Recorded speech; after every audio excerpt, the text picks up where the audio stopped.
Racing tonight with heavy hearts. We welcome you, everybody, here this evening as we get ready for the ninth race of the season for the FTF Grand National Series presented by Splash and Go. It's our second road course stop of the season, the over 4-mile, 21 turn Spa. And I'm going to just say this one time. I believe I'm pronouncing it correctly. Spa Francorchamps. But we're just going to be calling it Circuit de Spa most of the night. Seth Cole alongside of Sam Dyer. And Sam, it's the second time these drivers are going to be going left and right. And based on what we've seen in practice and qualifying, everybody's going to be chasing Blake Reynolds. Yeah, Blake Reynolds is practically the car to be chasing down. He's the only machine be hitting the 224, and everyone else is kind of struggling. Just looking at the pace that some of these drivers are running, it's going to be a long race for some of these guys. As mentioned, it's the second road course stop of the year for these drivers. The first road course stop was a few weeks ago at the Homestead Miami road course. Blake Reynolds dominated that race, leading 42 of 44 laps. However, one thing that's different here today, as opposed to all the races here in the past, we have a lot of drivers in today's field as Spa is able to hold up to 60 drivers, and we've got just a little under 50 drivers that are going to be taking the green flag tonight. Yeah, I mean, just with how big this track is, we're allowing to have this many drivers. The only issue that these drivers are going to have is pit stops and the pit stalls. They're going to be sharing. Yes, they are. This Spa road course only has 37 total pit stalls. And so, as you alluded to, they are going to be sharing pit stalls here. And that might make it a little bit difficult trying to find their pit stall if we end up seeing them make green flag pit stops. It's only 28 laps here tonight. However, it takes them just a little under 3 minutes to actually make a circuit around. And that's when they're running by themselves. When they're going to be all over each other, the lap times may be a little bit slower than that. So even though it seems like a short amount of laps, the fact of how great a distance this track is, it's going to be a pretty long race for these guys.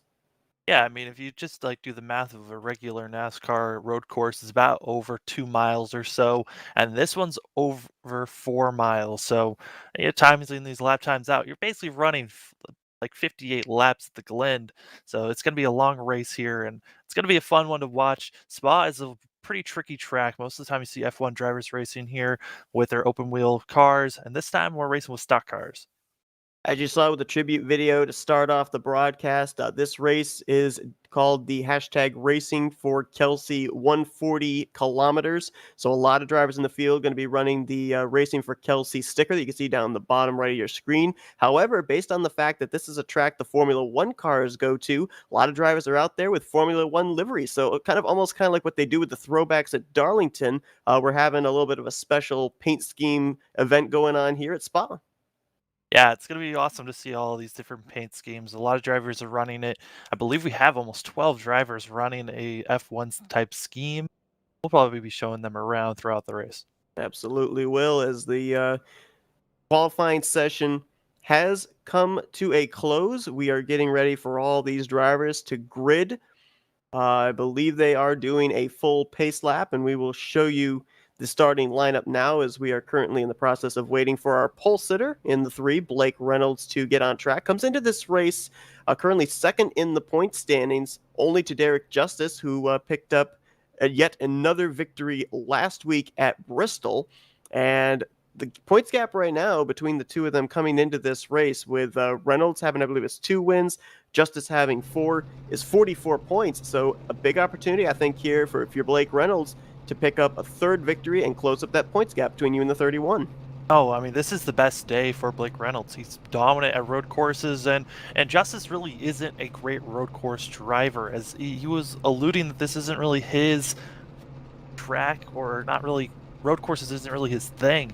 I mean, we've been seeing him dominating that ovals, and hopefully we can see Justice get a good finish here, but this is probably Blake Reynolds' race to lose. And of course, with the fact that 60 drivers max were going to make tonight's event, everybody that took part in knockout qualifying earlier tonight all transferred into this main event. So there were no go or go home drivers. So you're going to see a lot of names that maybe you haven't seen this entire season that are going to be making their first start of the year here at Spa.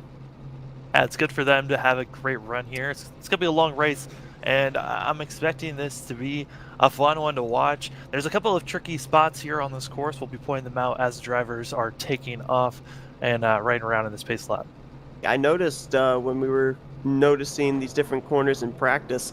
There's some of these corners that are forgiving because they have a little bit of runoff, but quite a majority of the corners have the sand and gravel pits off of them. So if you make a mistake, you may be in trouble. And green flag is in the air. It's a standing start, people. It's a road course, so we are underway here already at Spa.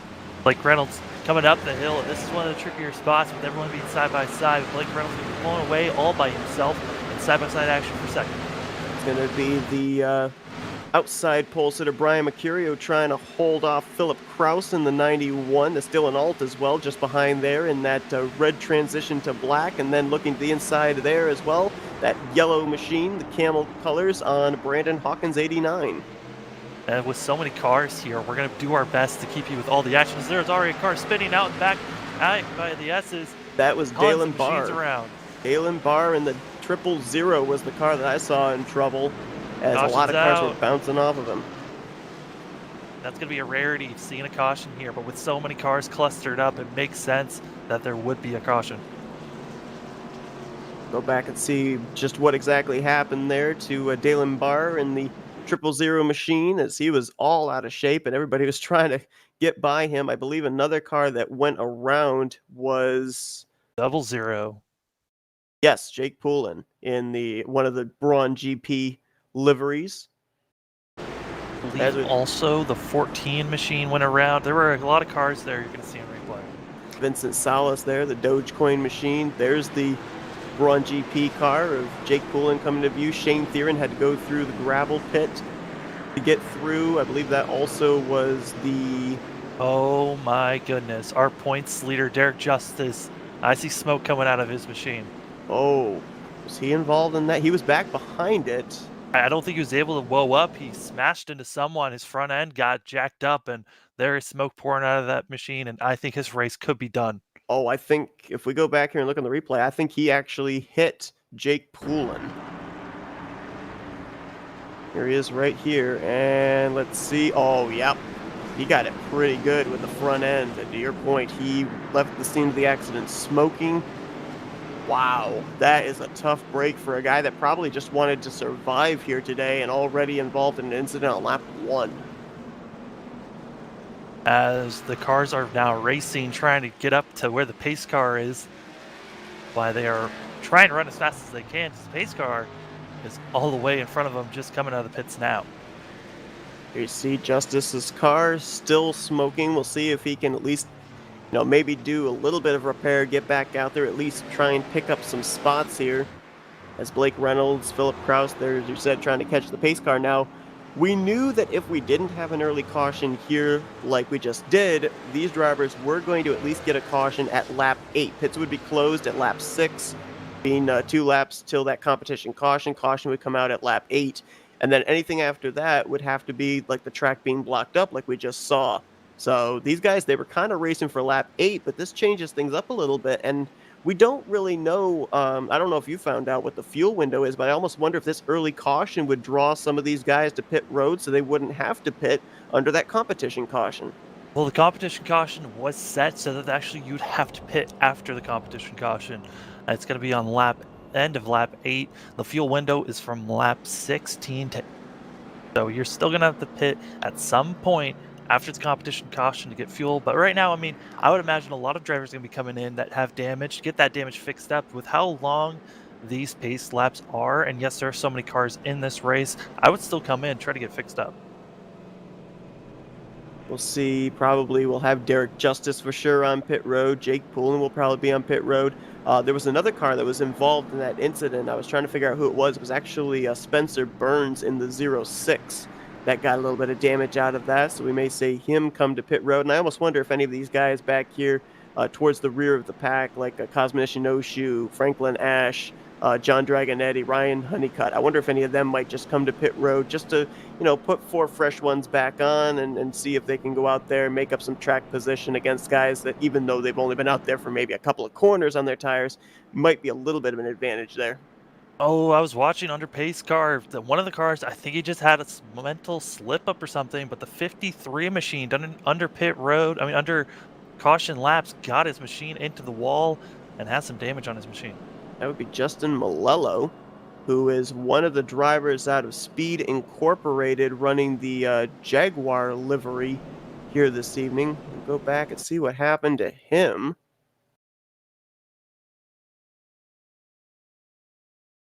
Oh, yeah. Kind of tough to tell just exactly what went on there. You see him run the corner a little bit wide. And that's another tough thing here about road courses too, as you can see, tire barriers, steel guardrails, there's no safer barriers. So more than likely, if your car goes off course, it's going to make some pretty heavy contact. Yeah, it looked like he just was riding the outside, got into the dirt and the gravel, and just lost control from there. Couldn't turn his car out of it, and it went straight into the wall.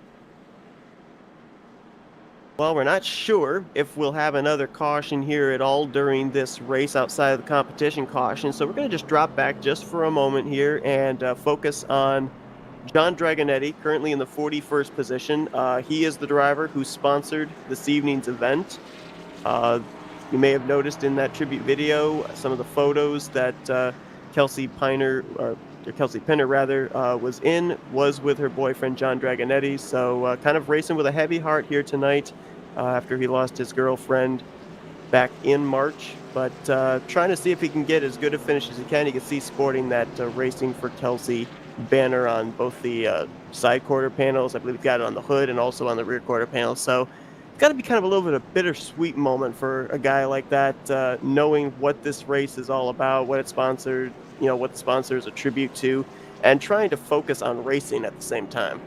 Yeah, it's got to be pretty difficult, and we really do hope the best for the family out there during this time. It's very difficult with all the situation that went down.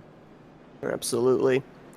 As we are still under caution, I thought maybe being a road course that we may end up getting like only 1 or 2 laps of pacing, but looks like if we end up having any other cautions, including that lap 8 competition caution, these guys are going to be running some pretty long pace laps here. It'll be long pace laps, and honestly, it's gonna be a short race. Like, not a lot of green flag runs though if we have another caution after that competition. So it's gonna be interesting, as we're gonna have to run another lap after this because the lights still aren't off. As Blake Reynolds continues to show the way, we should update that Derek Justice is on pit road. I believe he's just now left pit road. He is still running. Currently scored in 46th. Obviously, with it being a long road course, he is still on the lead lap. So right now, I think his goal is salvage what he can based off the early damage he sustained. Jake Poulin, who was involved in that first caution, has also come back out on the track. And I believe we got a couple of other machines that were either started from pit road or started this race late. One of them is right there, the 39 of Arnold Columbia. He's currently scored 2 laps down. Arnold Columbia had an eventful race last week, mixing it up with Kane Cook at Bristol. A lot of these guys, actually, you kind of wonder, if there were some hurt feelings or some tempers that went at Bristol, if any of that might carry over here today to Spa.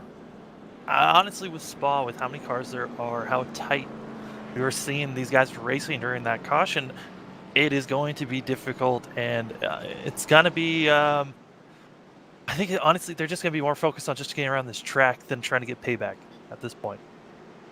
Well, Kyle Riley is one of the head admins of this series, and I want to go to a statement he made when he put the post out for tonight's race, and he said that this is arguably the second most individual race on the schedule. I mean, why do you think that is? I mean, you're more so having to focus on this track so much and just riding around, and it's a different course than any other course that we're ever going to see these stock cars race. It's probably the main reason why. Well, we mentioned about Derek Justice getting involved in that, being the points leader. Another driver, Jake Poulin, came into this race 4th in the standings. And the one thing that I'm also thinking in terms of why this kind of a race might be important is the fact that you've got so many cars on track. If someone you're battling for a points position finishes up in the top 10 and you finish back in the 40s, I mean, that's a lot of points you're losing out on. Oh, it's a ton of points. And I think that's the main reason why we're seeing Derek Justice try to get his car fixed and get out there and not go a lap down. So if there is more cautions come out, he can get those positions and not have the awful day that it has already started out to be. The Arnold Columbia make his way around the pace car. Looks like he was the recipient of the free pass, so he's still going to be -1 when we eventually get back green. But of course, if nobody else goes a lap down before the competition caution at lap 8, he'd get the free pass again. He'd be back on the lead lap.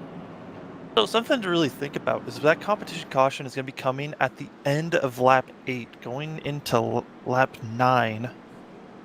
And with all of these pace laps, honestly, I think that all these drivers could come in during the pace lap after that competition caution.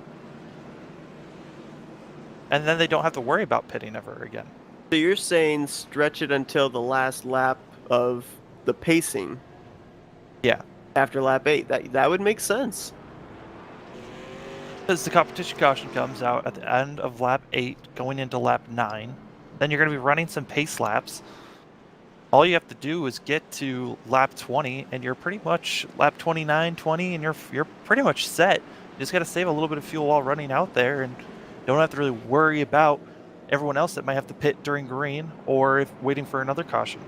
But you stated that, they didn't really they wanted to make it that they would have to make at least one more pit stop before the end of the race, with the announcement of that lap 8 competition caution. I almost wonder if they're going to make like an admin call of you have to pit on lap 8 and you can't come pit road anytime after that until after we go back green. Have to wait and see from race officials, as we're seeing some of the cars in front of the leaders that were a part of the accident on that first caution. We're going to catch back up. I think Jake Poulin was one of those drivers. The whole front end of that car is gone. Derek Justice as well. They got a long ways to go to be able to catch up to the tail end of the field. And the lights are out atop the pace car. Looks like they are doubling up. So, boy, things were crazy as it was on the first lap here when they were side by side for a standing start. Going to be interesting to see if these guys are going to be willing to settle things out to single file or if they're going to be racing it up again here when we go back green. I'm expecting them to stay racy. There's so many cars all clustered together, and once there's a green flag run, yes, it's not going to last very long because you've only got a couple of laps, just running laps if we stay green until our competition caution at lap 8. But you're so close, and these cars are going to spread out once we go green. Of the top 5 here for this restart, 4 of them were drivers that were already locked in through points. Your top 4, Blake Reynolds, Philip Kraus, Brian Mercurian, Dylan Alt. Brandon Hawken was one of the drivers that was in the knockout qualifying session earlier tonight, but he's up in 5th. Evan Brinker's another of the knockout drivers. He's currently going to restart in 6th. Andrew Schwartz up there in 7th position. We saw Andrew Schwartz actually put down some good lap times in practice. I think he was 2nd on the board when the session was completed. That's another driver, 5th in the point stands that we could be looking at for another consistent run. Michael Frisch, who had a great run last week at Bristol, keeps his consistency going. He's 8th. Michael Cozy Jr., our winner from Phoenix earlier on this season, in 9th. And Spencer Preet, currently your top 10. Yeah, I'm interested to see. I think Schwartz is probably the one guy that really was showing that he had some pace and that he could try to keep up with Reynolds. And I say keep up in quotations because during practice, Reynolds was running about 0.6 faster than Schwartz was. So it's going to be difficult for these drivers to stick with Blake Reynolds if we start going green. But they got to do it quick here. I think their best chance is trying to get in front of Blake Reynolds before this competition caution while they're all this close to one another.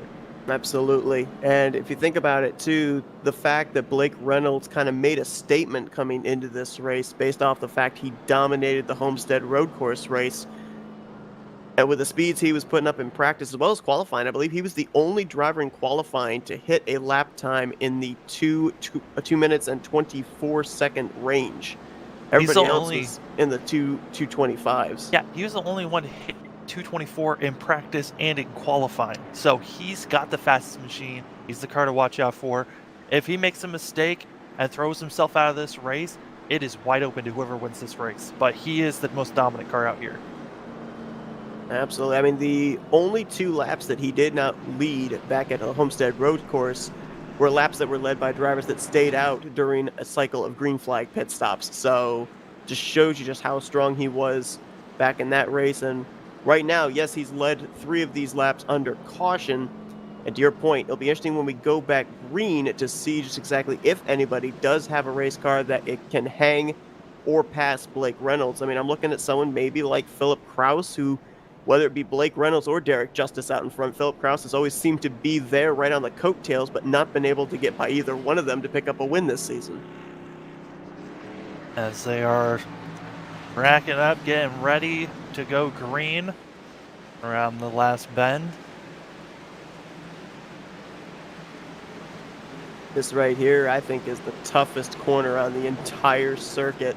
It's dubbed La Source. I don't know why it's called that, but it is a very difficult right-hander. It almost looks like the point of an arrow on the track map as the green flag is back in the air, and Blake Reynolds going to pull away by about a car length and a half over Philip Kraus.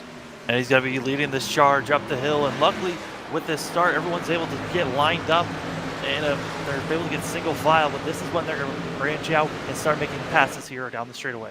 Battle's going to be for second right now between Kraus and Mercurio. Then you've got Dylan Alt and Brandon Hawken mixing up for fourth. Further back, Evan Brinker side by side with Michael Frisch. Andrew Schwartz waiting to see which line's going to open up there. Just action all over the place. Just how many cars we have. All of the pack is going through the section where we saw our first caution.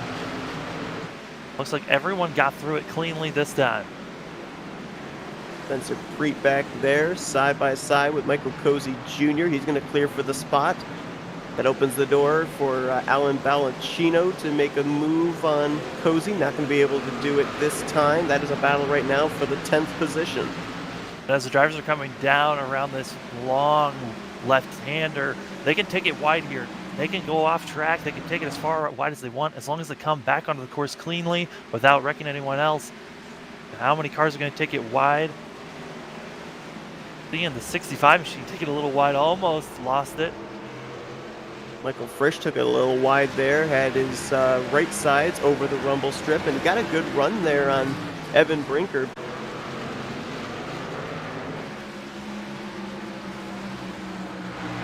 A little bit further back here, got some really good racing going on just outside the top 10. This is 12th position, Ashton Scheiss, John Quinn, the 85 right behind, Sean Butler, who's been strong all season long there in the 35. Sean Butler ran into some late issues last week at Bristol, but somehow was able to battle back for a top 10 run.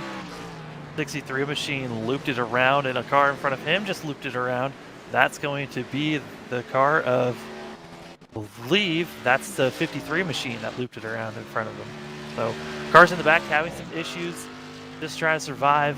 Well, up front, Blake Reynolds still holding on in front of that 91 machine, but he just took it extremely wide off of that last corner. We just had another spin as well up ahead. The Taco Bell Camaro of Cody Atkins went around. Out of everybody's way, though. Everyone got around him as he refires the car and continues on. Now look at this at the rear of the pack. These guys going into that really, really tough right-hander. I mean, they're side by side doing that. We're looking at Ryan Araki. He was battling with Kyle Riley. Tommy Koenig right behind this as well. I mean, there's a lot of places here that you can pass, but one thing that we've seen at road courses, it seems like your typical passing zones, that's not where they decide to do it. They decide to do it in places that you wouldn't think are a passing zone. Bronson Stafford looks like his race could be over. He had an awful spin coming up off the hill, hit the rumble strips, and around he went. And it's looking like, I don't know if he's going to get that car refired, if he's going to have it go to pit road. Looks like he's going to try and pull away from the accident. A lot of damage, as you said, on that number 61 machine. Smoke billowing out from underneath that Supra. That could be his day done.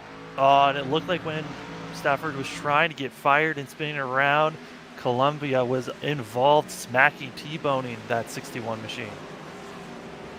Arnold Columbia in the 39.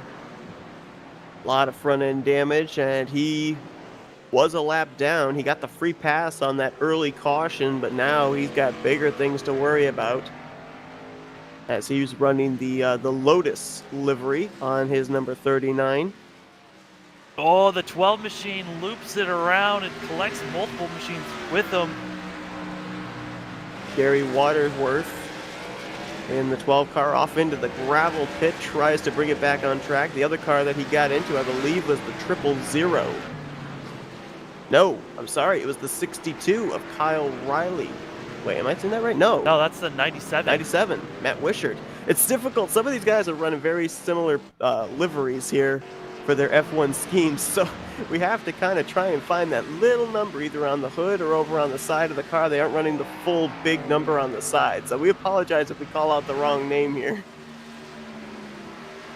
I'm gonna say this. I'm very impressed with this lead pack of machines. They are staying with Blake Reynolds.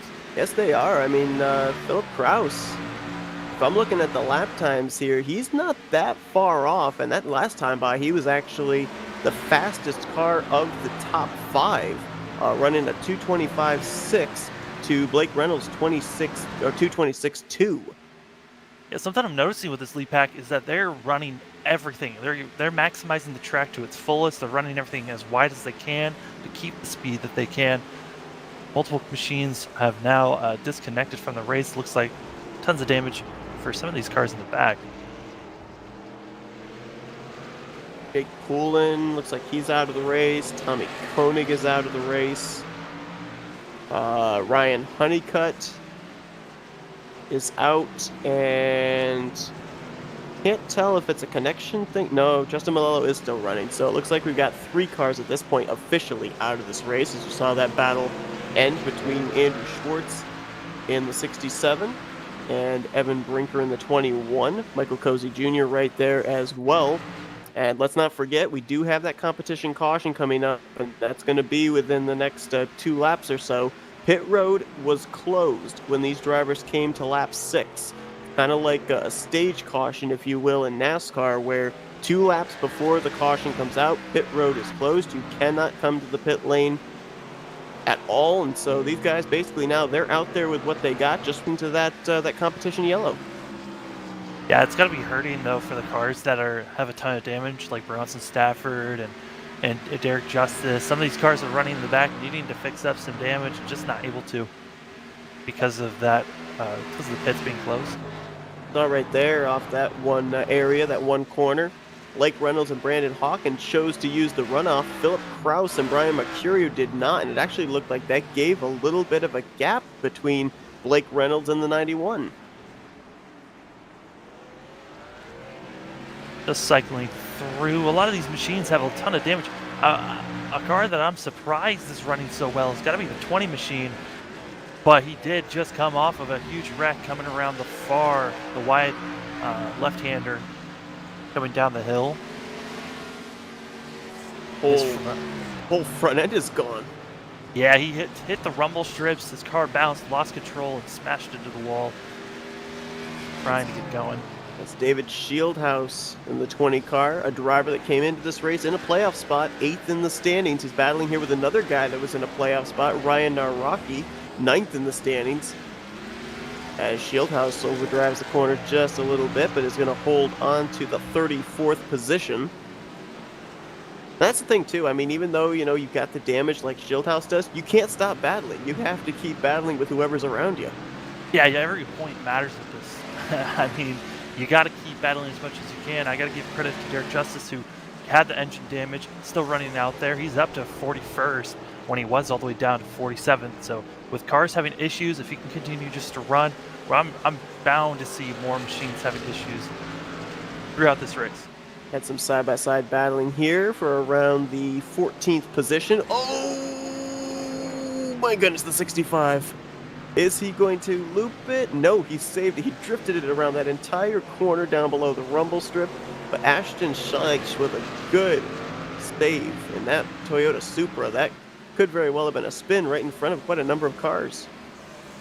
Yeah, I mean, everyone's starting to spread out just based off of the speed differences from everyone. I mean, I was watching, I think from Blake Reynolds all the way back to about 8th place, it was almost a second difference during practice. So there's just a huge difference in speed. That's why we're starting to see all these cars spreading out, and the little packs they're in are from cars that are around the same speed during practice, just trying to battle out to get the best position they can with cars around them. Battle for third here between Brian Mercurio and Brandon Hawken. I'm actually really impressed here because I've raced with Brandon Hawken before, and I've never really seen him as a road course specialist. So to see him up here running inside the top five, very surprising for me, but also kind of pleasing as well as these guys head their way through the chicane. Blake Reynolds about to complete that 8th lap, so we are just a couple corners away from that competition caution. And the caution is going to be waived here by the admins as Blake Reynolds is coming around the last corner.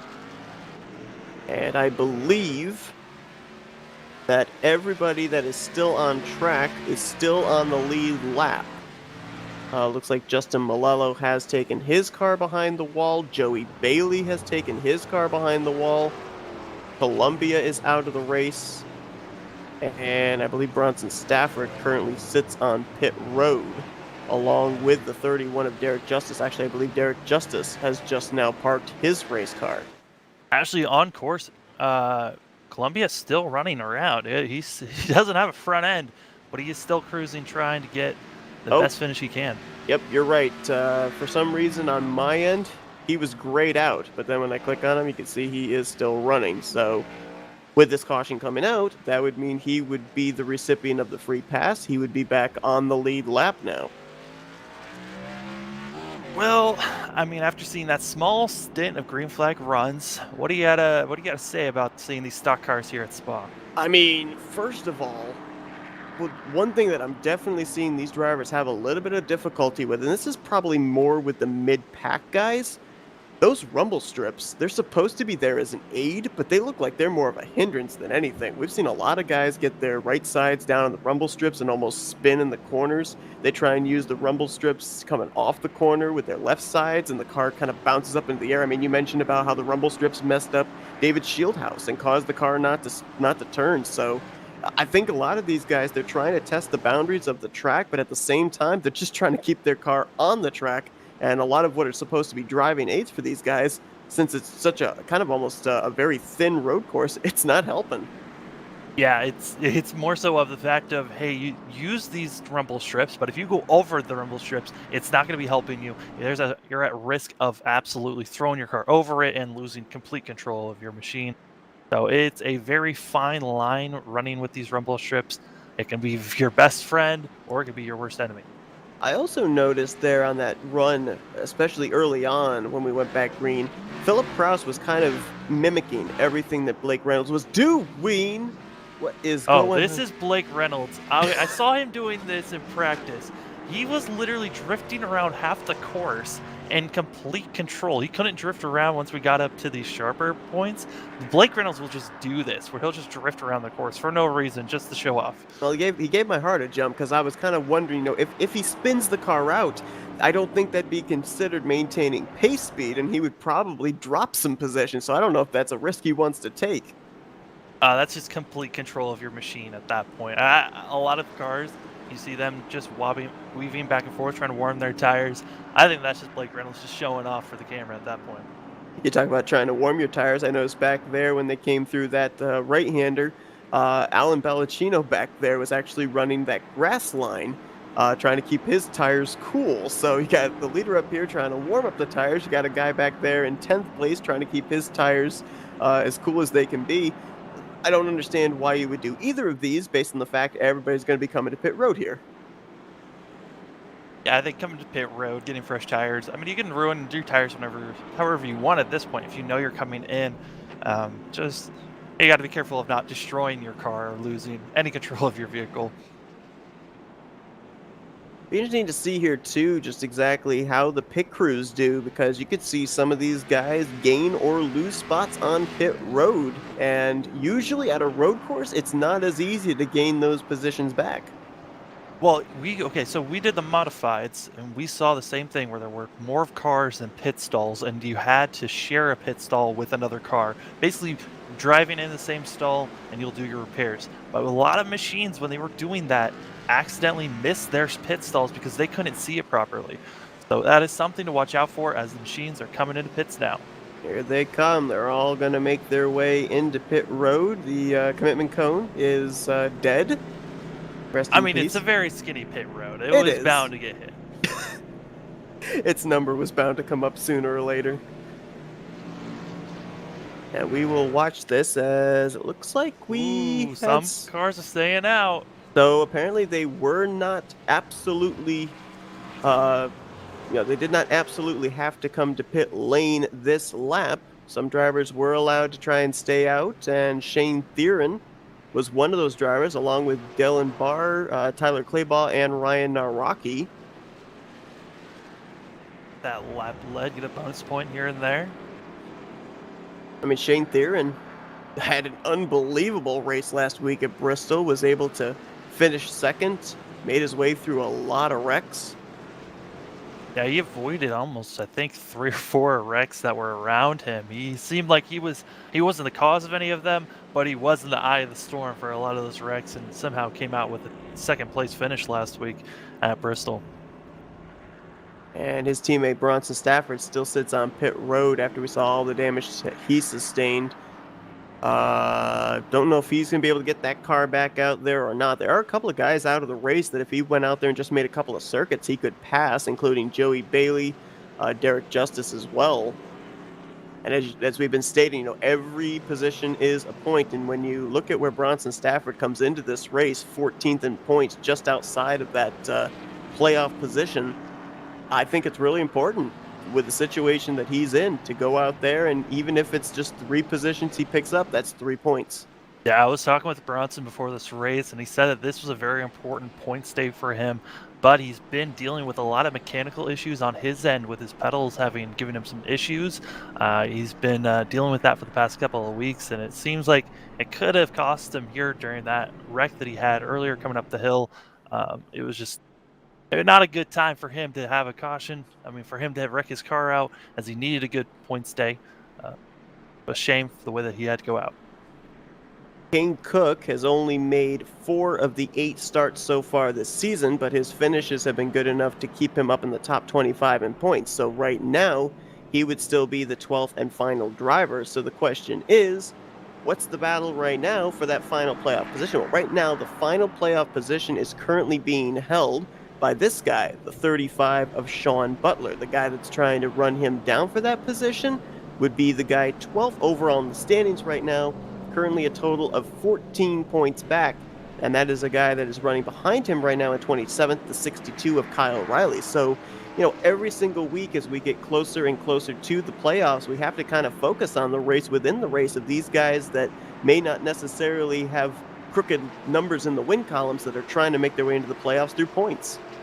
And Kyle Riley has damage all around his car, so it's going to be a struggle for him to really try to make it through this field. But a couple of machines in front of Kyle Riley do have damage as well, so he can get a couple of positions, but it's going to be very difficult for him.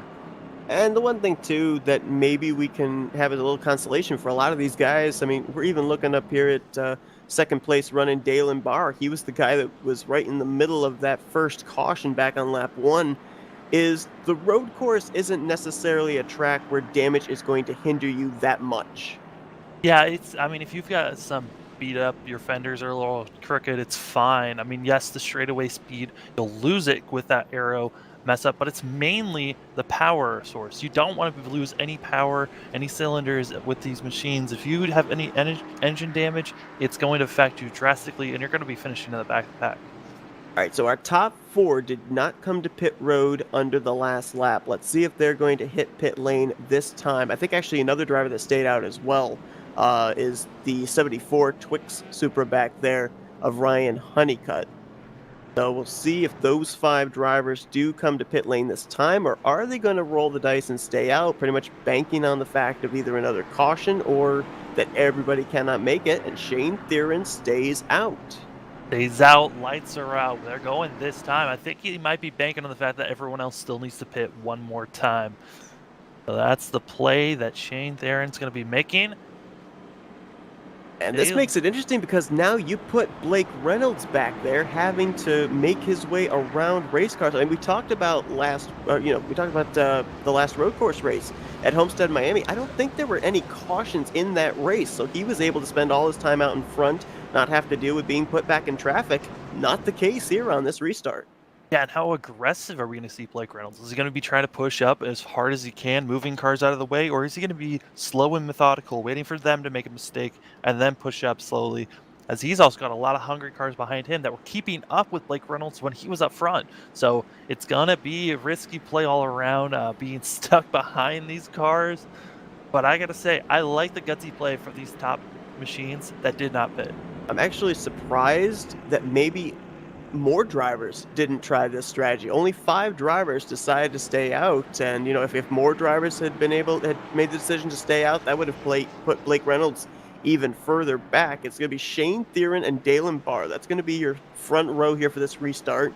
Then it's going to be Tyler Claybaugh, Ryan Naraki, Ryan Honeycutt, Blake Reynolds, then Philip Kraus, Brandon Hawkins, Brandon Mercurio, and Dylan Alt. That is your top 10 when we get ready to go back green flag racing.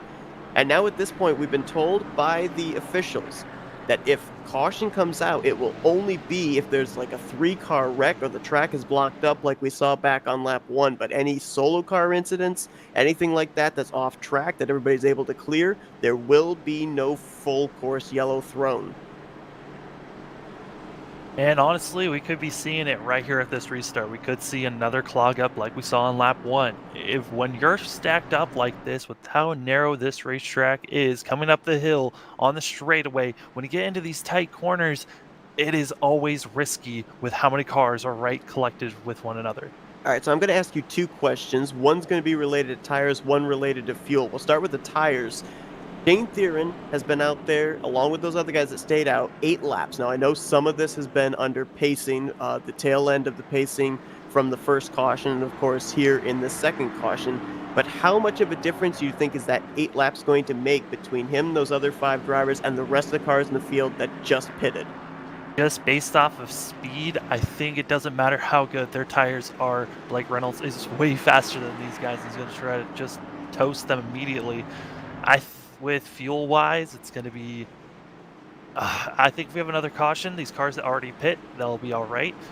But for the 5 that stayed out, this is risky play of what they've done. But if they can try to hold off Blake, I think they might be able to just hold off for a little bit, but not for this whole entire race, not for the rest of it. They need a caution to somehow stay up front.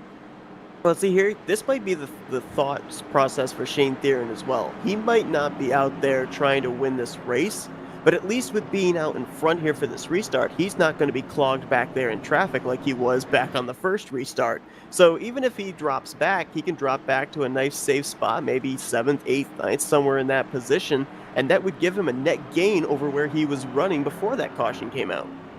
Yeah, I mean, positioning here is very important. As long as you're starting up front, I think you got a good shot of not getting collected unless you got someone who just comes behind and just plows you from behind and spins you out. As they're stacked up, coming around the last corner and about to take off. Here we go. They're going to head down here into the final corner to the start-finish line. The safety car, it's not the pace car, it's the safety car over here in Belgium, is going to make the right-hand turn onto pit road. Get ready to turn these drivers loose once again. Looks like we're going to have a total of 43 cars that are going to take this green flag for the restart on lap number 12. You know, Shane really didn't take off as well as he could have, and Barr really staying with them. They're going to be side by side, going up to the hill, and Barr's going to be taking the lead. What a power move by him. Dalen Barr to the front, and oh my goodness, they're moving around, and there goes Claybaugh. Some people around. That's 2 cars, not 3, so we're going to stay green. Nope, take that back. That's a caution thrown, as the caution was right in front of all of the pack.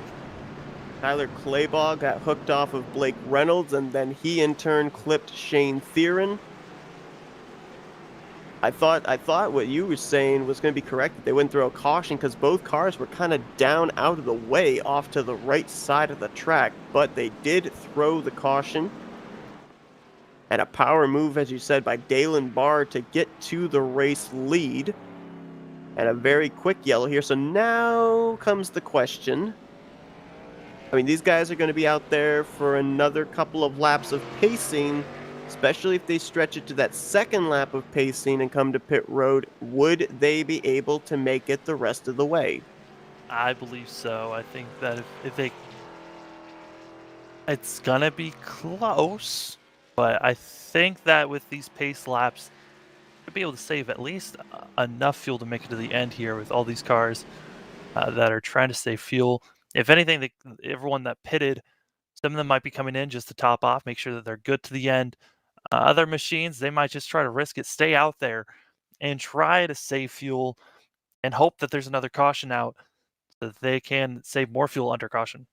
Boy, things were absolutely crazy there in those first couple of corners. They almost looked like they were going to be four wide for a moment, and there you see it's hard to tell if Blake got into Tyler or if Tyler kind of blocked him, but whatever the case, the 42 goes around. Shane Theron, just an innocent bystander, gets clipped as well. Claybaugh got the biggest hit out of that as he went into the wall there. I believe it was with the right rear of his 42 machine. However, with the timing of that caution coming out and where the 38 and the 42 are at, the 38 of Shane Theron still running in 10th, and the 42 of Tyler Claybaugh still running in 12th. Yeah, that's just the luck, the fact that the caution came out when it did and they didn't lose any more spots.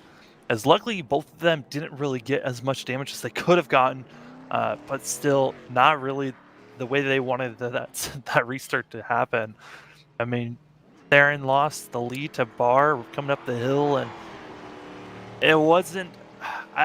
Barr just got a fantastic start. He was staying with Shane all the way up through the hill, and then once they got to the bottom of the hill, just made a power move, getting up front, and never looked back from there.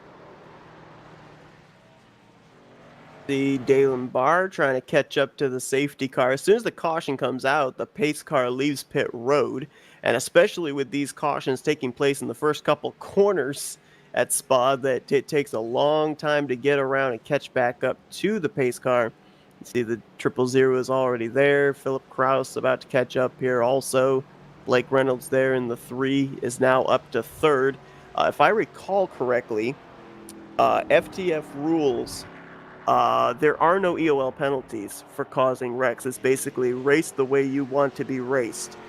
So, I don't know what the thought process is for Tyler Claybaugh on whether he felt that wreck was his fault or whether it was Blake Reynolds' fault, but I almost wonder if the 42 gets back up to the 3, if we may see a little bit of rubbing doors. I mean, that's if he can get back up there to try to make some room. I think the one thing I'm surprised about is Kraus being up here in 2nd. That's started back there, and I believe like 6th, and somehow got past Blake, and now is up to 2nd, where it's a lot better to be in 2nd than in 3rd. In 3rd, you can be stuck behind the leader who's on older tires, could wheel spin some time and not get a great start. But Barr did get a fantastic start that last restart. Only time will tell as the rest of the pack is trying to catch up to our leaders.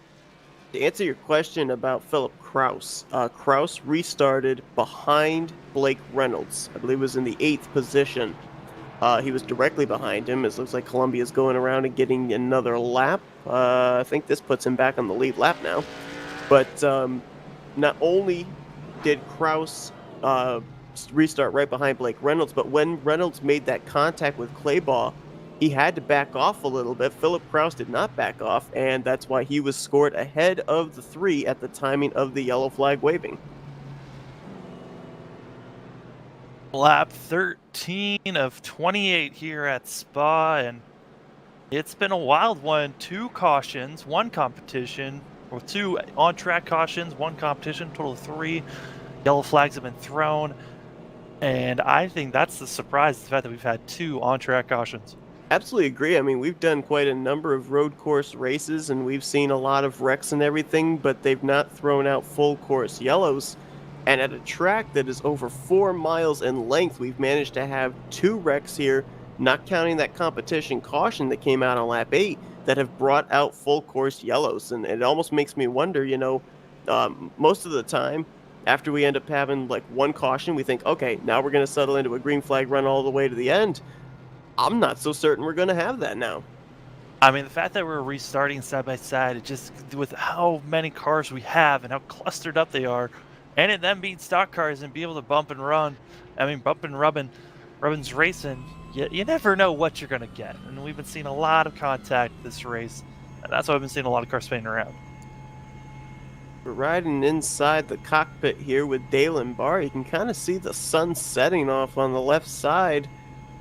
And you almost wonder with the sun setting, I mean, I know there's some hills here and everything, but I almost wonder if there might be a glare in one of these corners that these drivers would have to deal with now. Possibly could be a glare when you get on top of the hill. And then when you're coming down, there's a chance it's one of the machines up front is pulling down into pit road. Who was that? That was Ryan Naraki. Naraki, who was fourth, now going to be dropping down, trying to get his fuel and tires. Doing another pace lap. Everybody else staying out here. Oh, we do have another pace lap. Okay, because I was kind of wondering, if this was the time when the lights go out top of the pace car, why we wouldn't see a lot more drivers come down here and at least top off the fuel tank. We may see that here on the next time around. More of the positioning. You don't want to lose the spot that you're in. If you're in the back, I would imagine that you could come in and top off. But with a lot of these guys up front, they want to be up front. They want to stay up front. They pitted. They feel like with this caution, they probably could be able to save enough fuel, and they can make it to the end from here. Like we had quite a number of drivers actually that did come to pit road here. David Shieldhouse came to pit road. Evan Brinker in the 21 came to pit road. Spencer Preet, Michael Cozy Jr., Andy Margot, Franklin Ash, Vincent Salas, Alan Balancino, Chris Wetz as well. Just to update on the drivers that are out of this race. We already mentioned about Joey Bailey and Tommy Koenig. Bronson Stafford has disconnected, as have Ashton Schleiss and Ryan Honeycutt. And that really makes me sad that Ryan Honeycutt disconnected, because if he was still out there, I was going to say on this this pace lap, these pacing laps, I was going to ask you whether he was left Twix or right Twix, but now I don't get to. I would imagine he'd probably be left Twix. Okay. I mean, you turn left in NASCAR, you turn left at ovals. You don't really turn right that very often, and he's probably not having a good day, and he would not want to have a right side of a Twix at this time. Well, yeah, but I mean, if he only turns left here at a road course, he's going to be in a lot of trouble. So we will have at least one more lap of pacing. Oh, well, Dalen Barr just went up over that little bit of runoff, and car jumped up in the air. Not sure you really want to make any damage to underneath suspension of the car, but I guess he knows what he's doing. So we're going to see now, we saw all those drivers come to pit road that last lap. If any of these guys up here decide to come to pit road and top off, those guys that just pitted, they're probably going to pick up some spots. I'd imagine so. As the pace car is still running around, this is a long track, y'all. It's 4 miles and it's 4 miles, 4.35 miles actually, and it takes about 4 minutes to drive around in these pace laps. So it takes a while for these cars to get around. Yeah, well, we got the chance here. We're trying to come up with stuff. We're trying to come up with stuff here to fill in the pacing laps here since they're so long. But why don't we look ahead at what's going to be coming up here on the schedule, as well as what we're going to be bringing to you here on Flatout Racing Network. What with the whole thing with the coronavirus, some races that were going to be some off weeks have actually been changed. A lot of the off weeks have been moved back, and we've got races that are taking place during them. So we actually will be back here next week, bringing you short track racing from Richmond. The following week, on April 25th, we're going to be going super speedway racing at Talladega. That's going to be a lot of fun. I mean, their Daytona race to start off the year was absolutely insane. And so Talladega, where it's a little bit more spacious, that's going to be a lot of fun. The following week, they're going to be going to the Monster Mile at Dover. That's STN that's going to be bringing you the broadcast there. And then we're back for back-to-back weeks at more short track racing at Irwindale and then Montreal, some more road course racing. That is going to be the last for us before I believe they go to their All-Star race weekend. And they'll be doing all of that, as well as their Charlotte race. That will also be on STN. But some interesting tracks we got coming up here in the next month and a half here for these guys. Yeah, I think next week at Richmond's going to be a fun one to watch. I would imagine that Derek Justice is going to be the car to watch out for, as he's been so dominant at all these oval tracks. Blake Reynolds might be showing some speed next week as well. I'm just excited for it, and maybe Kane Cook will come back and try to get another win at Super Speedway for Talladega. Yeah, I mean, Talladega is going to be fun because, for most of the races that we've done, it's either been Blake Reynolds or Derek Justice that's been up there. But when we go to the super speedways, we always document the fact that it's not necessarily about having the best car. It's about being in the right place at the right time. And you could end up seeing somebody that we really haven't highlighted all season pick up a win and all of a sudden put themselves up into playoff competition. Yeah, that's the one fun thing about Super Speedway racing. And the lights are off, so we're going to be going green this time, but they're only about halfway through the course.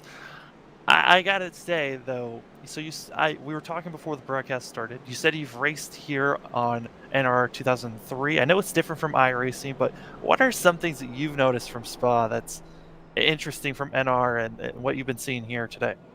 Well, to be honest, there have not been a whole lot of similarities between the Enter 2003 Spa and the iRacing Spa that I've seen.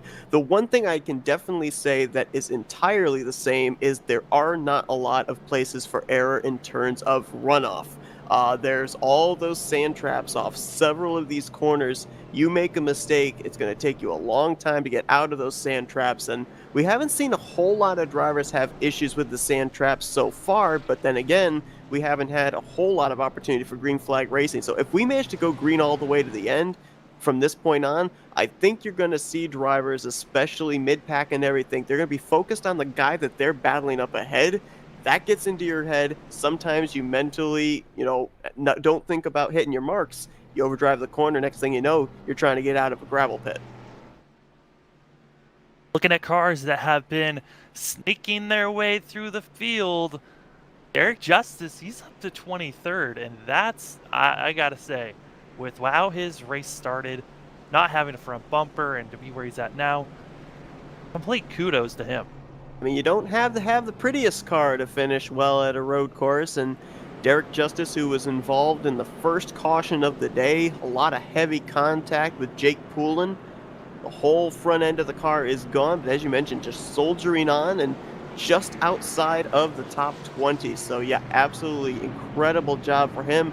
And I'm looking as well at another car that's pretty crunched up, and that's Kyle Riley. He's been involved in a couple of things here today, and he's still up there in that 18th position. We talked about the fact that he's trying to get himself into a playoff spot, and right now the guy that he is battling, Sean Butler, in the 35 machine, he was one of the guys that came to pit road under this caution.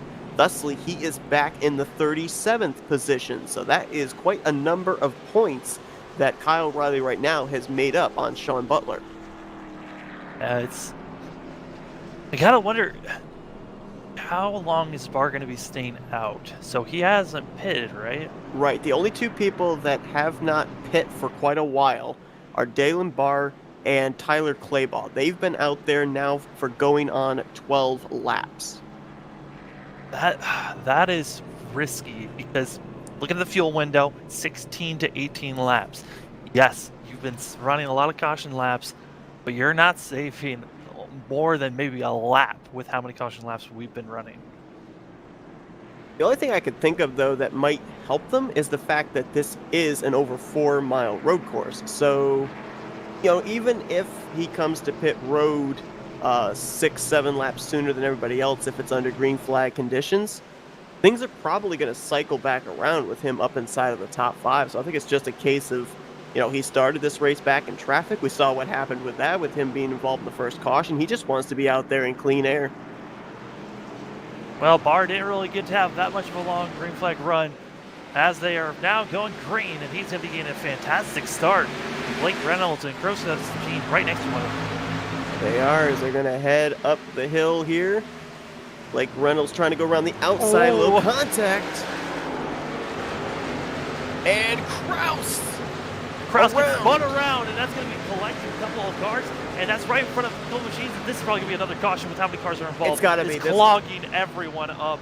No caution out yet. as they are still green, but more cars spinning around, clogging up, and there's the caution. There is the caution. There were a lot of cars around in that one. I believe that one of them was the 85 that hit the guardrail pretty doggone good.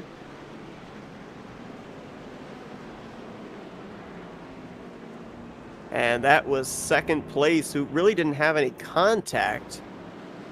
But, boy, the track just completely blocked up.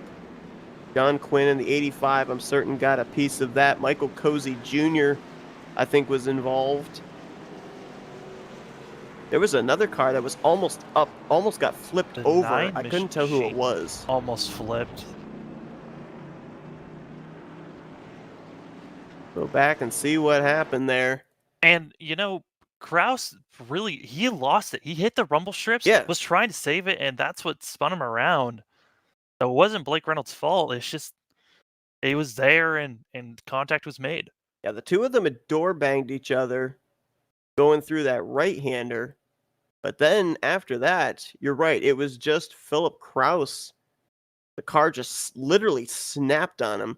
And we're going to try and see if we can find all the drivers that were collected up in this one here. See right there, he feels it spinning to the left. He snaps it back to the right. Can't tell who that Marlboro car was. That might have been maybe... That was the 58, I believe that was. Michael Frisch, okay. The first one to hit after Reynolds, and then E5 goes around and gets collected, and from there it's just the cluster of cars trying to slow down.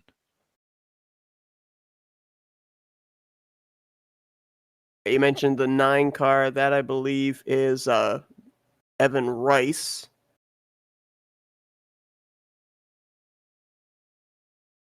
I'm going to see with him, because I think you said he was the one that nearly got flipped upside down. I know I saw a car almost up onto its side. There's the 85 right there, and there you go, the 9 car up into the air, and like it was the 44 that almost flipped him up into the air.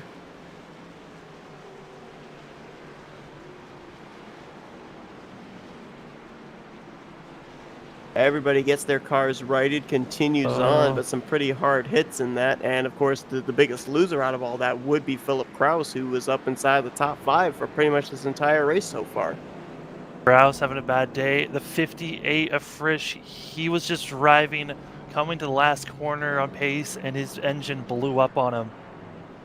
Oh, wow. Michael Frisch, who's been very consistent this year, up there in a playoff spot coming into this race. And he was involved in this wreck, and looks like the damage was not just external, but also internal. We're actually going to go on board with him and watch him. He tried to make his way through this wreck.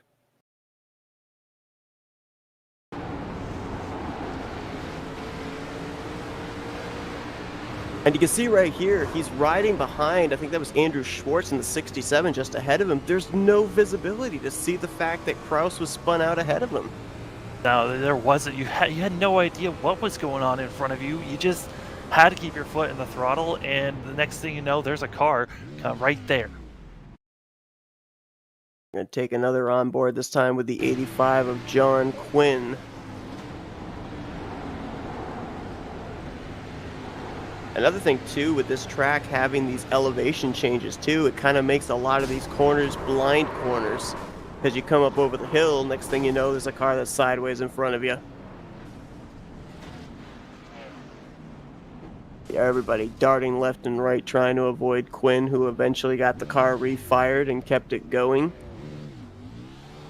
I should mention as well, I don't know what he was involved in, but I did notice... I said that I thought Michael Cozy Jr. might have been involved in the wreck. Actually, what happened was when they went back green, he was just coming off pit road. So the 99 is actually right now scored -1. Yeah, Well, he I got don't the wave around for that caution, so he was able to go around again, get a lap down. He was 2 laps down. Now he's going to be 1 lap down at the start of this thing. don't remember seeing him collected up in any of these wrecks so far. I did see he had a little bit of damage, but then again, I don't think there's very many cars in this field that don't have damage in some way, shape, or form. But nothing that I would have had him sit on pit road for 2 laps. So not To sure be what to was be going on fair, there.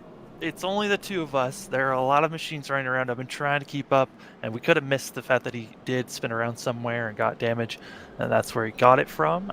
So he could have gotten damage somewhere that we just didn't see. That's true. How about while we got time, we'll actually I'll go back see if we can find out what happened in the 99 car. Our Phoenix winner. A driver that, despite his Phoenix win, is still having to qualify into all of these races because he is still not in the top 25 in points. Coming into this race, he is 26th in the standings, and one driver that was in the top 25 in points that did not show up tonight was Jose Solis Jr. So I think Michael Cozy Jr., as long as he finishes out this race, he was only 3 points back. So I think he would be in the top 25 in points when we leave here today. Yeah, with everyone that is not running this race right now and all have disconnected, he would get those points to allow him to be in the top 25 for next week. So good for Cozy Jr. as he is still running, trying to get all his laps back. He will probably need another caution and to stay out of that caution to get another wave around. And as I went back, mystery solved. Apparently, Michael Cozy Jr. had some internet issues. Fell out of the server, came back, and it had him scored 2 laps down. That's why he came off of pit road. So, tough break there for Cozy Jr., but as you mentioned, he got the free pass. He's now -1 and may end up being lucky, getting another caution and getting back onto the lead lap. Like Michael Frisch has now indeed been pushed back behind the wall after his engine let go. Looks like he'll be finishing in the 43rd position. Right now, we've got 42 cars still running, 41 of them currently scored on the lead lap, and one of them is Arnold Columbia, who got the free pass on the last 2 cautions. He right now is back on the lead lap, and we'll see, even despite the damage he sustained, if Arnold Columbia can get himself a somewhat decent finish. He really needs it here, too, because, of course, the incident that went on between him and Kane Cook last week at Bristol, Columbia received a penalty for, I guess it was a retaliation wreck under caution with Kane Cook, and was not scored any points for Bristol. So he is outside the top 25, having to qualify his way into these races, and so now he's back in the lead lap. Now it's time to go to work and pick up positions and points. Yeah, I feel like those short tracks always stir up somebody's temper, and obviously the temper got a hold of Columbia there last week. But here at this race, it's just been a lot of cautions, a lot of clusters of cars, and I feel like it wouldn't be as bad if all these cars were being spun out up front, but it was more so in the middle or in the back they were spinning out. But since all these cautions have been the top 5 basically spinning out after the first couple of corners, there's nowhere else for everyone to go except for to run into one another. Absolutely agree. And if you think about it too, the last 2 cautions have been very unlucky for Blake Reynolds because he had that contact back on the 3rd caution with Tyler Claybaugh. That lost him a couple of spots as he had to check up for that. And then when Philip Kraus went around, that was right in front of Blake Reynolds. So as a result, Blake's going to be restarting all the way back in 7th position. So that's a lot more cars he's got to cut his way through. And this is a guy that qualified on the pole and led the first 5, 6, 7 laps of this race. Yes, kind of was we thought he was going to be the man to beat, but it's been such a struggle to start going on a green flag run that he hasn't been able to really pull away from anyone. As up front, we still have Bar, which question, when was the last time Bar pit? Because he's still out there. Last time he pit, according to what they're saying, was lap 3, which I'm pretty much guessing would have been the last lap of the first pace laps of our first caution. He still needs to, even with all these caution laps, yes, he's saving a ton of fuel. He's still going to need to pit at least one more time. There's no way that he can make it to the end with pitting on lap 3, but I don't think any of these drivers were expecting as many cautions as we've had. I know we weren't expecting all of these cautions. I know I was expecting it to go green for most of this race and only have maybe 1 caution and then a competition caution. But to have this many cautions, it's been so weird to see here. Yeah, I'm right there with you. And when you think about it too, they said before we came on the air, they said the fact that iRacing does not really throw full course yellows. I mean, there's some of these wrecks that have taken place where they may not necessarily have thrown a yellow. I'm looking back at the spin that we had there with Shane Theron and Tyler Claybaugh. More than likely, iRacing would not have thrown a caution. I believe a lot of these cautions are being thrown by the league admins, and so that I think also takes into account, why we were kind of thinking that we weren't going to see a whole lot of yellows in this race. The fact that it's not iRacing that's calling a lot of these cautions, it's actually the admins that are throwing these full course yellows. Yeah, for the admins, they put down the rule for the drivers. If it was 3 or more drivers or something that clogged up the racing surface, that the caution was going to be thrown. And honestly, the last 2 cautions, it's been pretty clogged up. Oh yeah, there's no doubt about that. So you talk about the fact that Dalen Barr is more than likely not going to be able to make it on fuel. I'm looking here at these other guys behind him, though, like Brandon Hawk and Dylan Alt, Brian Mercurio, Andrew Schwartz. They all came to pit road back on lap 10. And the fuel window being what it is, do you think it's possible with these caution laps they've been running that they can stretch it that extra 1 or 2 laps that they need? Okay, so I just got word from some of our producers on this. There's another factor, folks, that we need to watch out for. That's time. I don't think that we're going to make it to the end of this race. Oh, because shoot. we're running out of time. There is 24 minutes left on this server. If we run out of time, race is done. Barr might be thinking that if we have more cautions, we're not going to make it there all the way. Wow, that is a huge component that we didn't even think of. And boy, if he's thinking that far ahead, then I give him kudos, because that never even entered into my mind. Yeah, I mean, we're on lap 19. We are going to be going green this time, but we still have about another 2 to 3 minutes until we're done with this lap. So by the time that we go green, there's going to be 20 minutes. Each lap is about 2.5 minutes long. So I don't know if Blake Reynolds has enough time to get through this pack. If there's another caution, this race could be done very quickly. Let's see, I'm trying to do the calculations quickly in my head here. 2 laps would be 5 minutes technically. So we're looking in the vicinity of about 9 to 10 minutes for them to... I'm sorry, no, not 9 to 10 minutes. We're looking about 18 to 19 minutes for them to complete these final laps. And especially if we have another caution come out, that's going to be huge in terms of them probably not being able to make it on the time limit. Yeah, no, if there's another caution, they're not going to make it all the way to the end. And we got to think, Barr's been saving fuel. He has to be at least trying to save fuel. And it's going to be a time game at this point. I don't think we've really had to think about this for a while for a couple of these races of time, but we are getting there. Now, obviously, you guys cannot see on your screen how much time is left in this race. You can only see laps, but we will try and keep you guys aware of that. Right now, the timer is closing down to 22.5 minutes left in the session. So we will be keeping an eye on... I might be seeing some team help.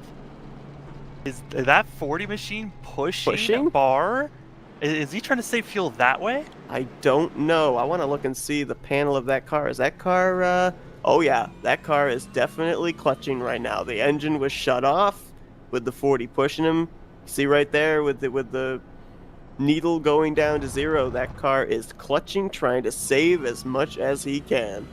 That has to be friends talking, trying to get things situated to make sure that they are getting as much help getting down this course, because if Barr can save enough fuel, he could win this thing without having to pit after our competition caution where everyone else had to. Blake Reynolds, we thought he was the car to beat. He's back there in 7th.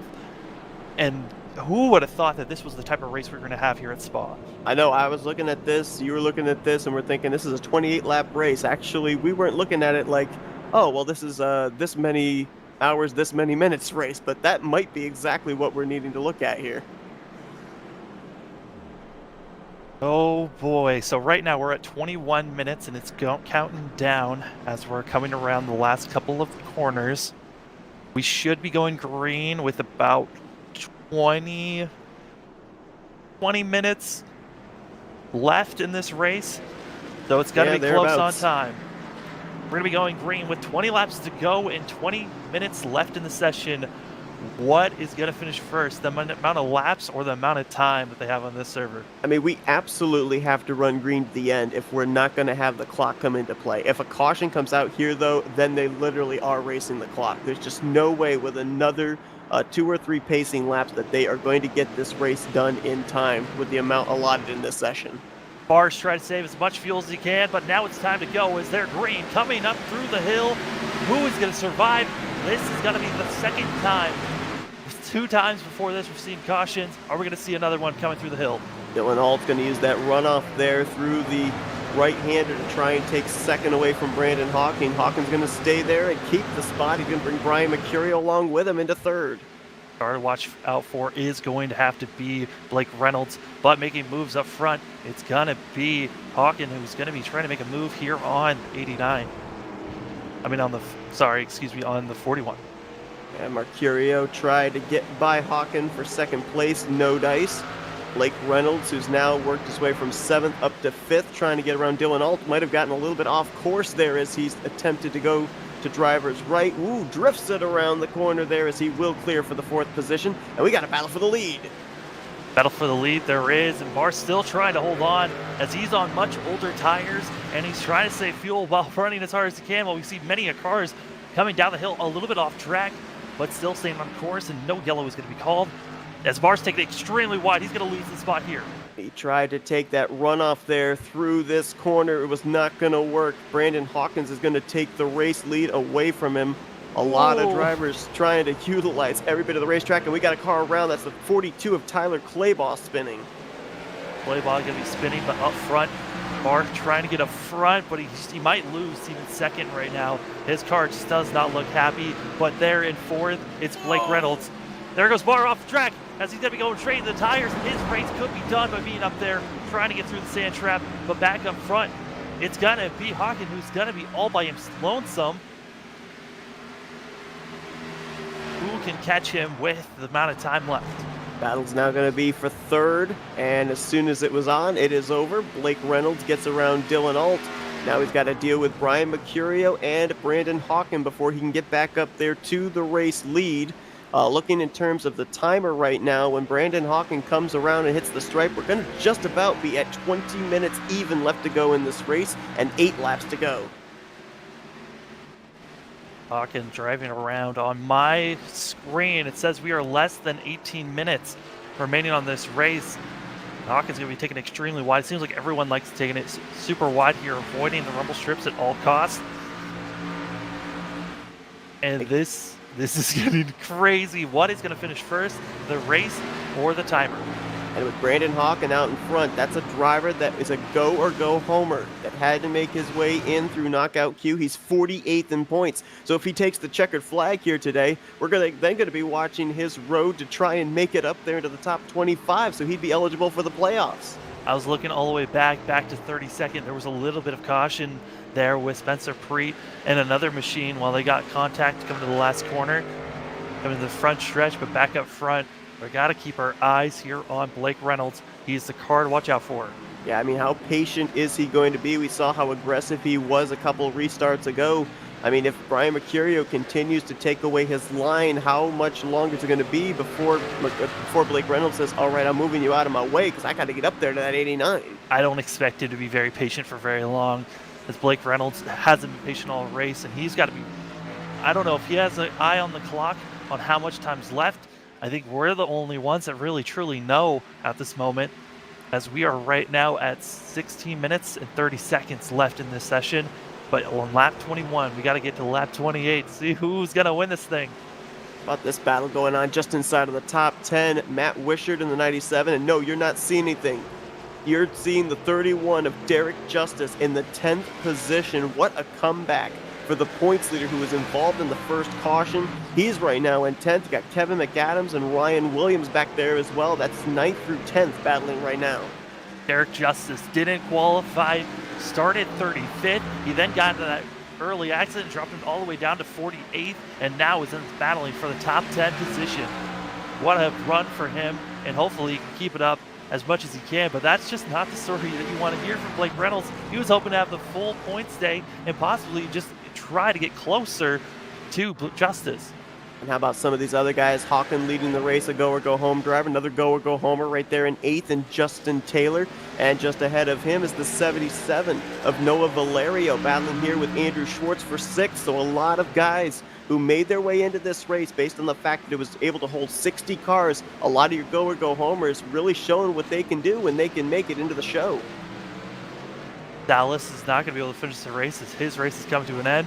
But up front, Hawkins still trying to pull away, and Alt's kind of just blocking right now, not really allowing Reynolds. I'm sorry, excuse me. I meant the 41 machine's just been blocking. Reynolds now getting by though. It is now Reynolds up to 2nd. Like Reynolds gonna move into the runner-up spot, and now he's got either a little less than 7 laps to go, or about, I would think it's about 15 minutes still left on the clock to be able to get up there to Brandon Hawken. We saw not that much of a fight put up once he got alongside of Brandon Mercury. You got to wonder just how aggressive Brandon Hawken's going to be to keep the 3-car at bay. I would imagine he's going to try to hold that 3 machine as much as he can. Got about 14 and a half minutes left in the time, and a handful of laps here left in this race. You got to try to hold off this 3 machine who's been dominant from practice to qualifying, has one of the fastest laps here on track, but he's got to hold him back. I don't know if it's possible to hold this 3 back. Well, I mean, if you're Brandon Hawken, you got to think about the fact you're a go-or-go-home driver. Your best chance of probably making it into the playoffs is if you get a win here and then can get yourself up in the top 25 in points. The guy behind you has already got 2 wins this season.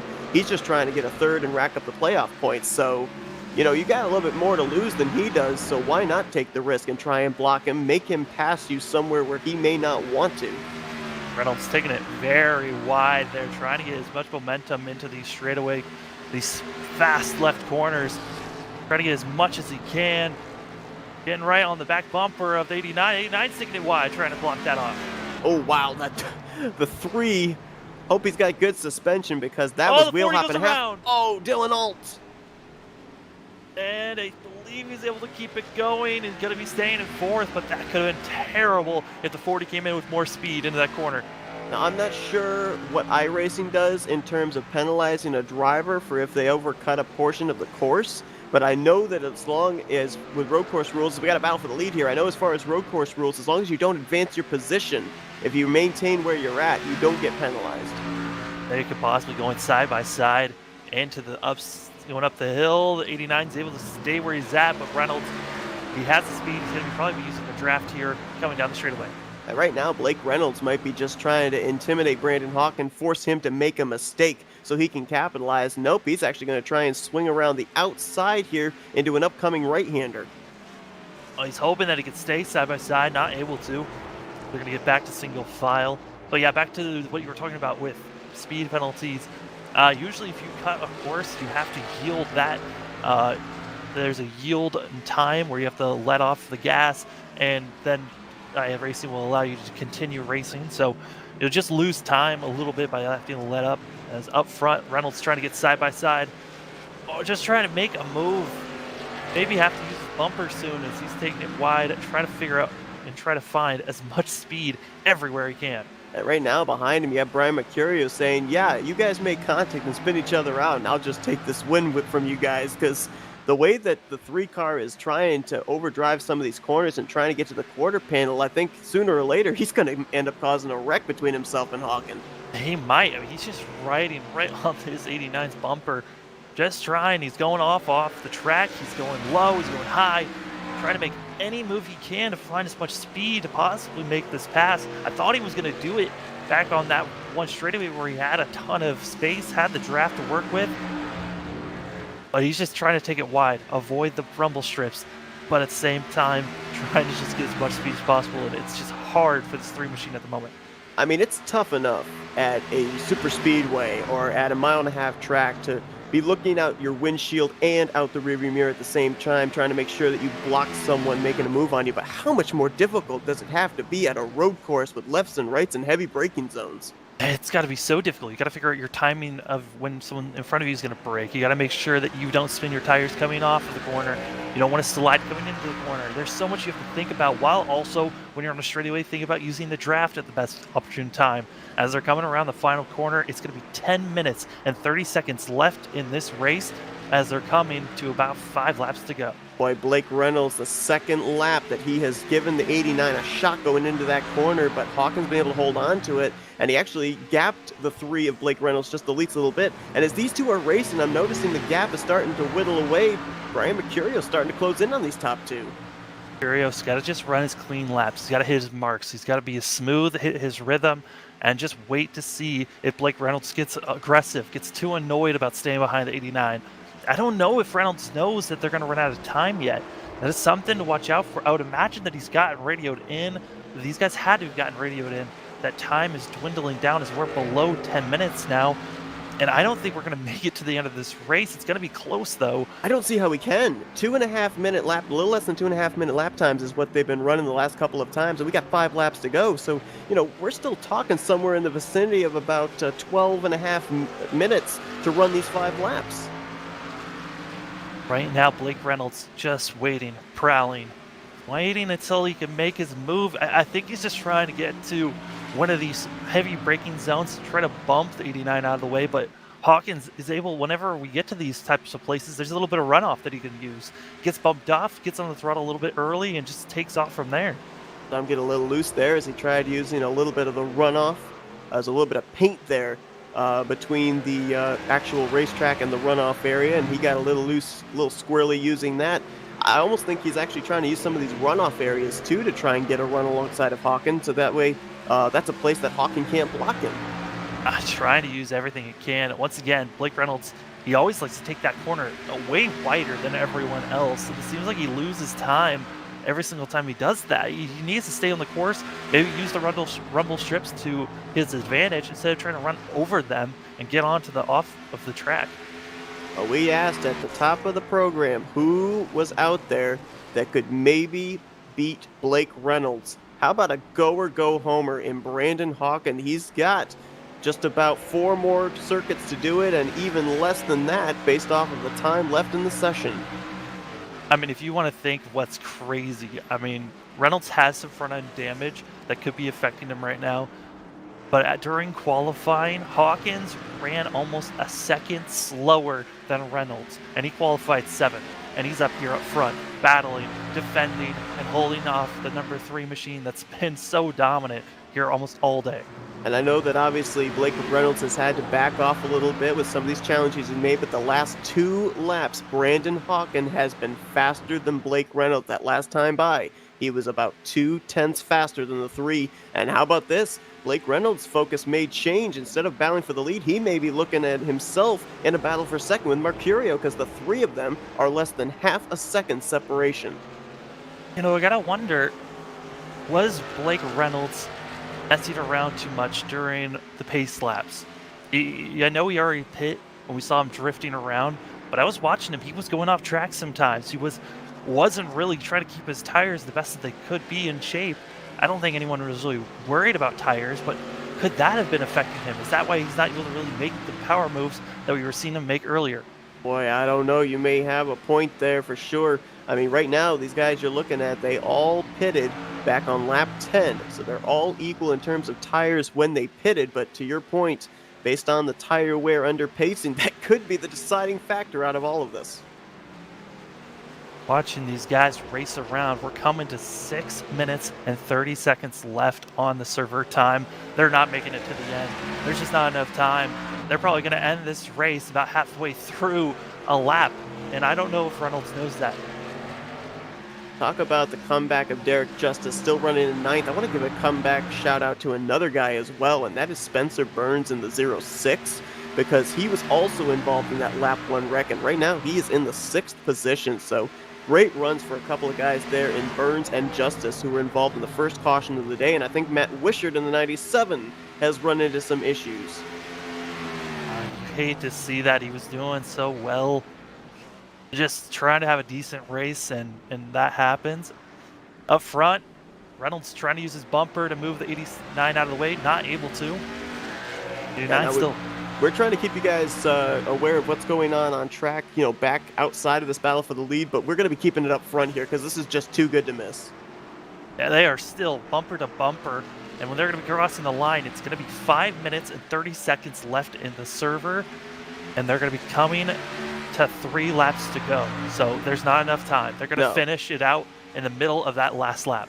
3 laps to go. We're looking at about 7.5 minutes that have to be on the clock for them to finish this out. And you just stated it right there. We were in the 6 minutes range. So no chance this race is going to be ending as far as the scheduled number of laps. So right now, who would have thought it? At Spa, we are running a timed race. And it's so different. You don't think that we'd be having an endurance race going on, but that's what we have. As looking back throughout the field, I gotta say, I think from 10, maybe about even 6 on back, I feel like every single car has damage on their machine, if not even from first on back. Right now you got an exchange going on for the 7th position. Justin Taylor just got around Spencer Burns. Also Noah Valerio got around Spencer Burns, moving up to 6th. So Burns might have had a little bit of an issue, dropped from 6th back to 8th. You got Andrew Schwartz that is up here inside of the top 5. He was fast in practice. He's now battled up into the 5th position. Dylan Ault, we saw his little bit of a problem there through the chicane. He still holds on to 4th, but right now it's your top 3, Hawken, Reynolds, and Mercurio to settle this thing out. Another thing to watch out for as Blake Reynolds is trying to get right on the back bumper of Hawkins, is the sun has gone down a lot more than when this race started. And we're starting to see lights come on. And these drivers up here, they don't have front lights. They don't have headlights. They're racing in the dark practically. Brandon Hawken, he's driving around the higher portion of that corner. Almost thought that might open the door for Blake Reynolds, but no, he was able to hold the 3 off just for that corner. Yeah, it kind of looked like a flip-flop. We've been seeing Blake Reynolds make that move, and that time it looked like the 89 took it wide, expecting Reynolds to do it, and they are getting so close, coming into the heavy braking zone. Reynolds going to look low into the chicane, contact between the two. They both keep it straight. Meanwhile, more contact. Gracious. And it seems like the more contact they make, the better off it is for Hawken, because then Reynolds has to back up. Oh boy. Here comes Mercurio into 2nd place. Now what's he got for the 89? Reynolds just, after that bump coming off the corner, he did not get the momentum, not the speed. He lost so much. Mercurio was able just to take off, and it made Reynolds look like he was moving nowhere. Brian Mercurio came into this race 10th as far as the playoff standings are concerned, 10th overall in the standings as well. So if he can pick up a W, that's almost a surefire playoff position for him, as now it looks like Blake Reynolds has really tapered off. He's lost about 3-4 car lengths even to Brian Mercurio, who has about 2 car lengths to make up on Brandon Hawken. Mercurio needs to make these moves. He's got to gain quick as time is running down. We're at 2 minutes and 30 seconds. The finish of this race is probably going to be right here on track when they come back around. So technically, they're going to be probably looking here at the checkered flag rather than the white flag when they get back to the start-finish line, dependent on when they hit the line. I don't know if is there a thing where if the zeros go on the clock and they've already taken the white, they still race back to the checkers? I don't think they race to the checkered. I think it just ends there, right where they're at. The server will just end. So I don't think they're going to be racing to the line. It's where they're at on track. As Mercurio's right there at the bumper of the 89. Boy, you gotta wonder if these guys know what's going on, if they've got a person in their ear telling them how the clock is counting down, because you can see here Mercurio all over the back bumper of Hawken trying to see if he can make the move to get the win. Just got a report. They race back to the line. It is when the time runs out, so they might make it to the end of this race. Gotta see if they're going to be able to get to the white before the zeros go up on the clock. If so, we are officially, unbelievably, going to complete the 28 laps of this race, but it all matters on how they get through these final corners heading for that white flag. Coming to 1 minute and 20 seconds. They should make it to the line, but it's going to be close. And all of a sudden, it's a 2-horse race, but not the 2 horses we were expecting in this one. It's Brandon Hawken and Brian Mercurio. Mercurio with a great run out of that corner. Almost got to the right rear quarter panel as they take it into the chicane. Yeah, something happened with that bump because Blake Reynolds has dropped even further. He's down to 4th. There is something wrong with that machine, and you didn't want that to be the way that his race ends. But it looks like he's going to be finishing probably 4th. You see the worn out back bumper of Brandon Hawken, a lot of that in part to the contact between himself and Blake Reynolds, but they are going to get around here to the start finish line, it looks like, before the zeros are on the clock, so we officially are taking the white flag. Can Brandon Hawken hold off Brian Mercurio for 21 more corners? White flag, is this 41 machine gonna make it and pass this 89? It's gonna be close. I think if it's gonna happen, it's gonna be in the middle of this course.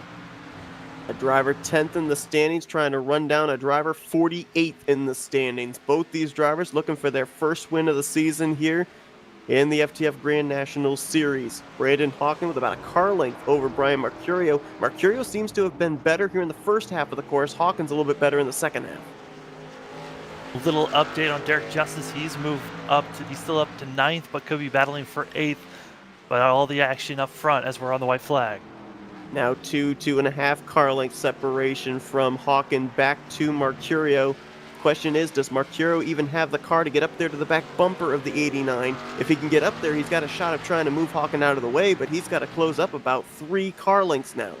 Compared to where Mercurio was last lap, it looks like he's used up all his stuff. It doesn't look like he's got anything for this 89.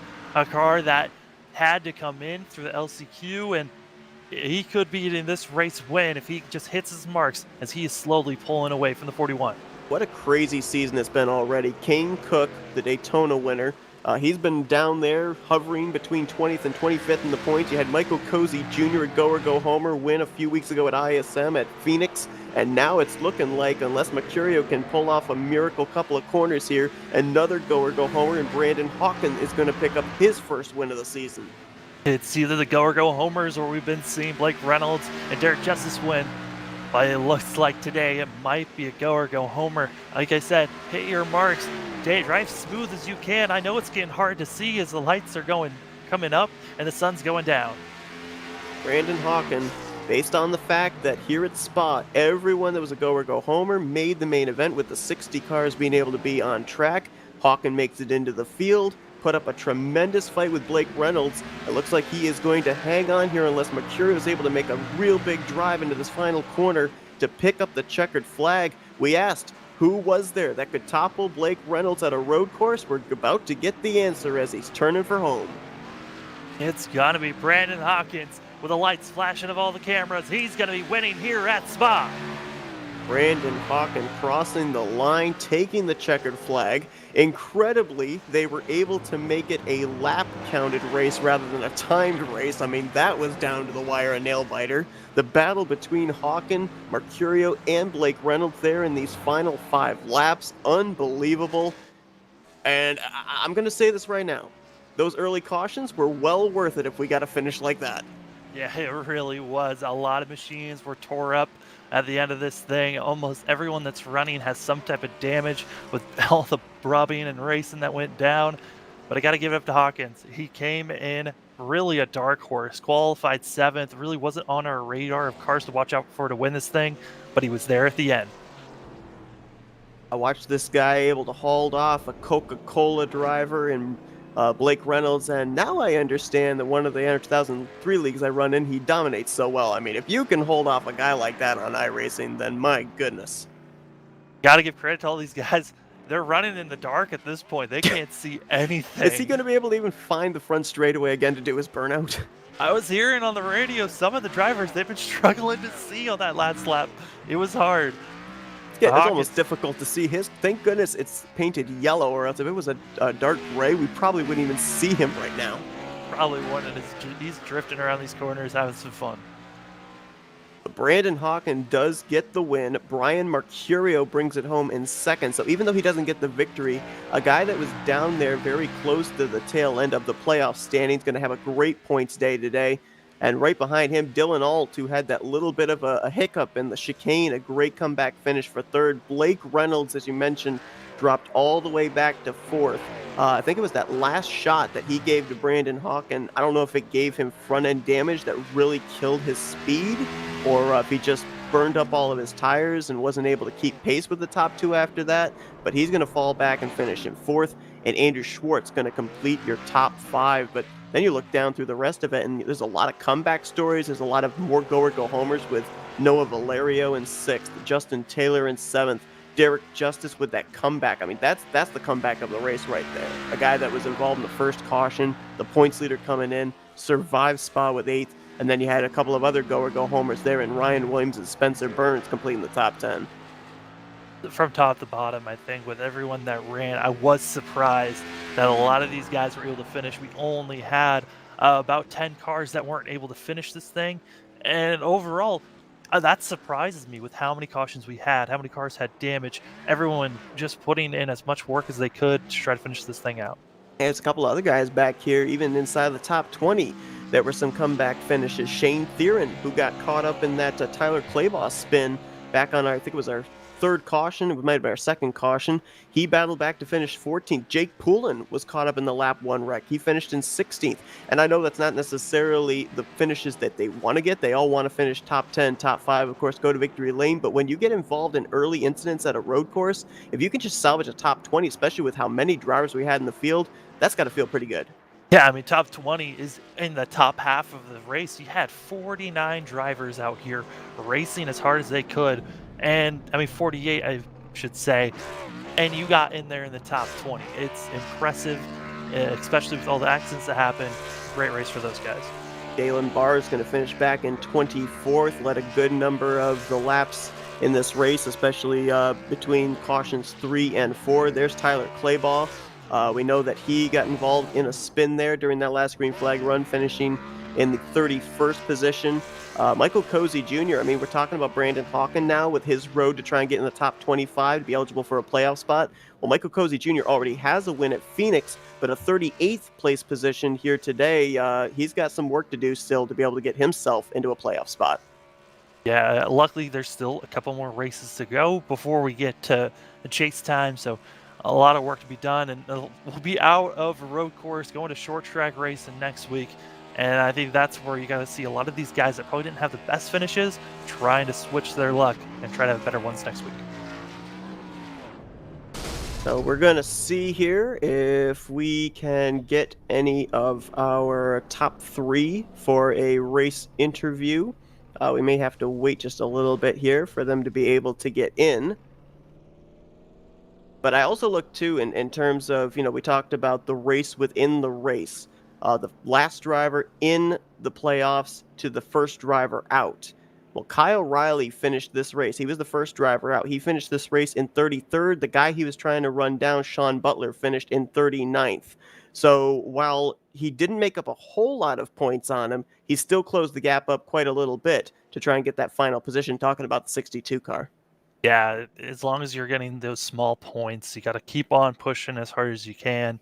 I mean, that's what the story of today really was cars that did not got an early damage, got an early trouble, trying to fight their way back. And if you got to fight just to get little points each race to try to get up into the chase, it's what you got to do to get up there.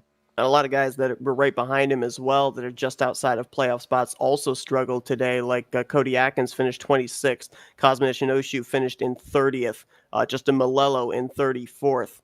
We mentioned about Sean Butler down there in 39th. I mean, a lot of these guys, Bronson Stafford in 47th. So while he also gains a little bit on Sean Butler, Kyle Riley's also going to pull away from a couple of those guys that were near him in the point standings. But no doubt about it, it's going to be a bit of a point shaker, and it definitely is a bit of a playoff shaker as well, because this now puts Brandon Hawken potentially in a position to maybe get himself into the playoffs. And of course, with these added races to the schedule too, I mean, we ended up having 2 races get added in. Richmond gets moved up here to race 10. We got Irwindale getting moved up onto the schedule as well to race 13. A lot of opportunities for him to be able to race his way again into a main event race, rack up more points, and begin his quest up to the top 25.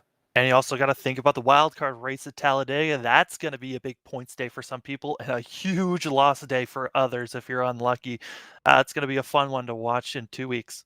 Certainly is. And of course, too, I believe, I'm not 100% certain, I'm just looking based off of what I'm seeing on the schedule here. I believe that the Montreal race that we've got coming up in May, that is another track that can hold up to 60 cars. So we could be in for another huge field and a lot of drivers getting some big points day in that event. Montreal, this track was huge, had a lot more braking zones. Montreal is going to be a lot more about the draft. Yes, there's a lot of different corners there to see, but there's so many long stretches. It's going to be about working with the people around you and trying to move up as fast as you can with the draft. Still waiting here to see if we're going to get anybody for some post-race interviews, and still not seeing anybody. So we may be wrapping up this broadcast here without being able to interview anybody.